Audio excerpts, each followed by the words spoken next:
Hello and welcome to another episode of Sports and Songs Podcast. We're on season 5, episode number 38. Tonight's the songs edition, Andy.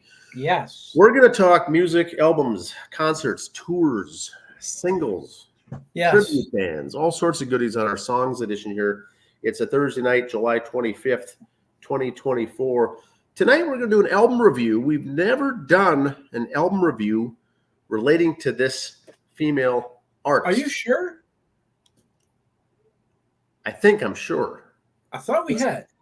Let's bring it up to the public here. We're doing an album on Lita Ford tonight. Now, I don't think so far into it, I'm forgetting who we've all done. Okay, so we've done 206 album reviews. Lita Ford. We've done some of her, I think, songs or videos. We've mentioned her, I suppose, on tour and that, yeah. But not, and maybe when she was with the Runaways. So she came off the Runaways, went out on her own. This was the album we're going to do tonight is Out for Blood, her debut album. So I'll bring it up here. This is the album cover that came out. It was called Out for Blood. She went on as a solo artist. This was her very first release. And so we're going to cover this tonight. Now, in many respects, it's very common of a release, first one to be kind of light. Not as far as heavy versus light, but the talent and the quality it's a very typical debut album for a rising young star. This came out in 1983. I don't think I knew Lita Ford in 1983 until she made it big with some other songs and some other things that she did. I think you followed her earlier on. I knew the name from the rock magazines and that, but I didn't know the sound so much. Okay. Got it. So she was with the Runaways, right? So she was with... Pat, was it Benatar? Oh, no, Pat Benatar, nothing to do with it. Okay. Who was Joan it? Jett, Sherry Carey. Yep. Sherry Carey. Okay. Joan Jett. So they were in a band called the Runaways. Lita said, hey, I got some talent here. I'm going to go solo. I'm going to do it. Doesn't have a band. So she brings in some session players. She's a guitarist and vocalist. Yep. So what she did here, Andy, she brings in, here's the personnel. She brings in Neil Merriweather, plays bass. He plays bass and brings in Dusty Watson on the drums. They also help out on the producing and the mixing. It's really the three of them. And, this is 1983. It was released on Mercury Records, Mercury label. Which was a pretty big deal then. Yes, very good. I was kind of actually surprised when I saw this. Mercury, 35 minutes, 19 seconds long. And here's the track listing. It's nice and clean. It's 10 songs. 8 are her own. 2 are cover songs, I think is how it goes. First song is Out for Blood. That's the lead. Next song is Stay With Me, Baby. Next song is Just a Feeling. Next song is Ready, Willing, and Able. Next song is Die For Me Only. Also in parentheses, Black Widow, it's called. Now, that's not to be confused with the track from her 91 album Dangerous Curves called Black. Right.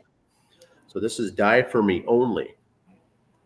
The next song is Rock and Roll Made Me What I Am Today. That's a cover of Pete Heimlich.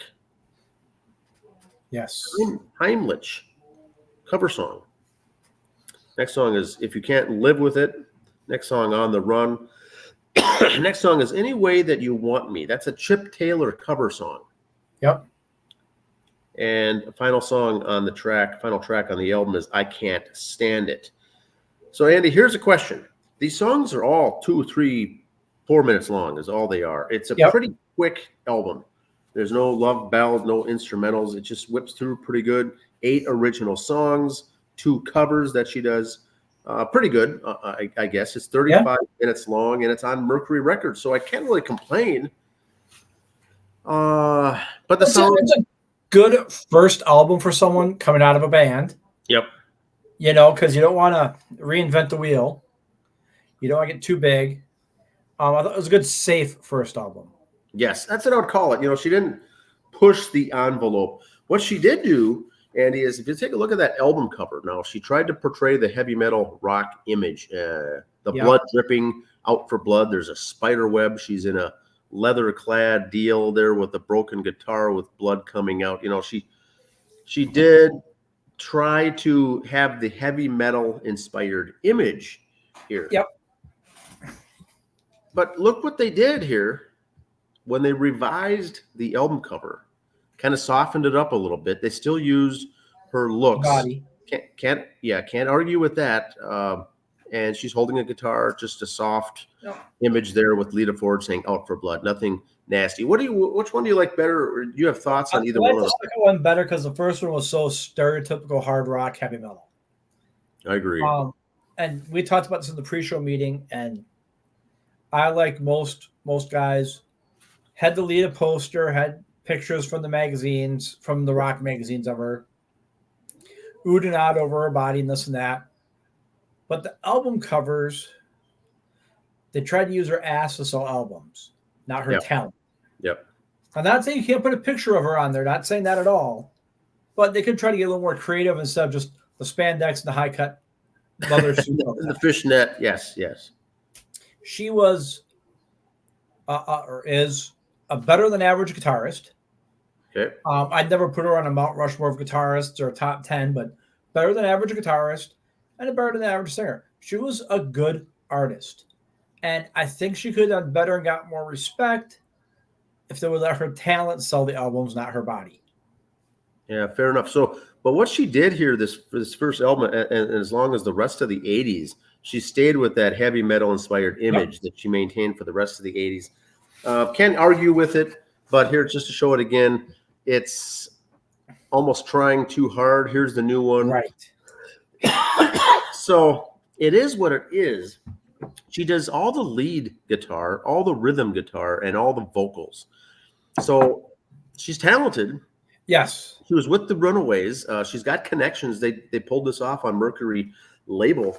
The recordings were done in Hollywood and in North Hollywood. So this was 1983. Lots was going on. So just to keep up with the crowd was hard. And I think for this first album, she did what was needed. I think that's what I'm trying to say. It's not over the top. It's not too easy, but it's a good, solid debut.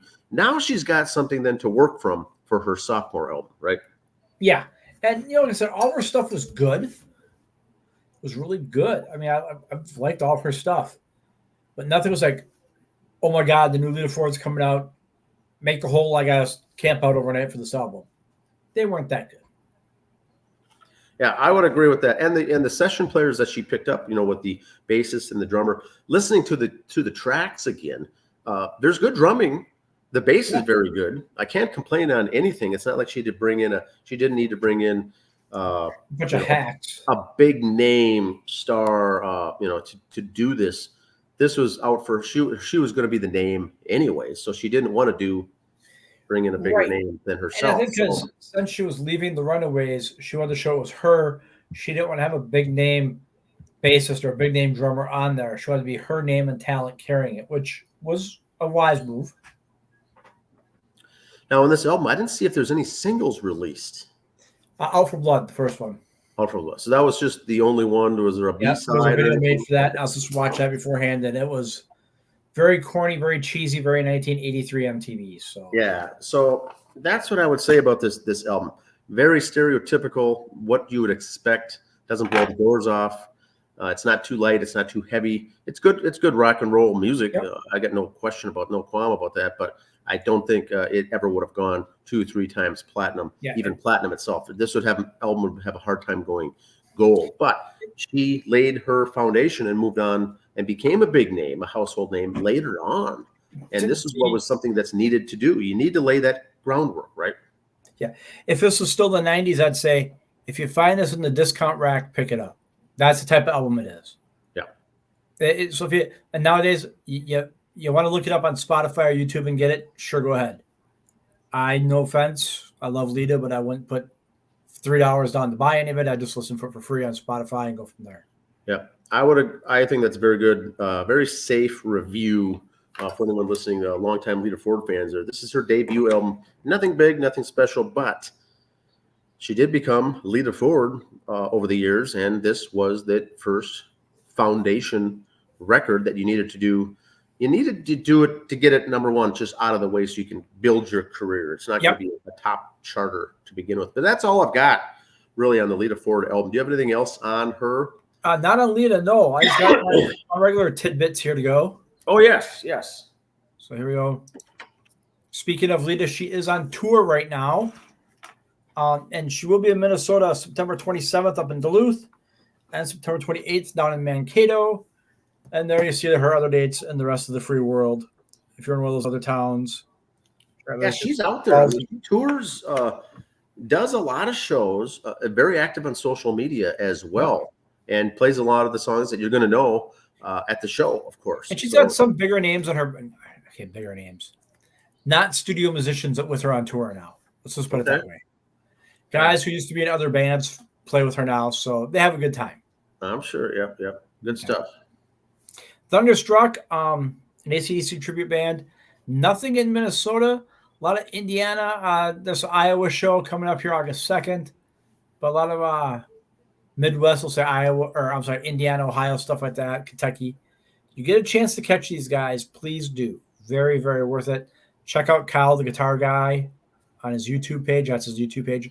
Kyle, the guitar guy. These guys are the best, right?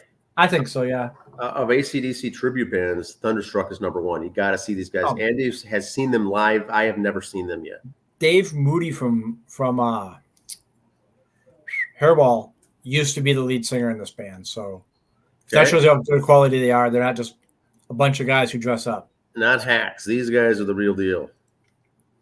The Oak Ridge Boys, one guy did pass away. They're still plugging along on their farewell tour still. They'll be at Medina coming up November 13th there. So it's a Wednesday night. It's a school night. So check it out. Always a good show.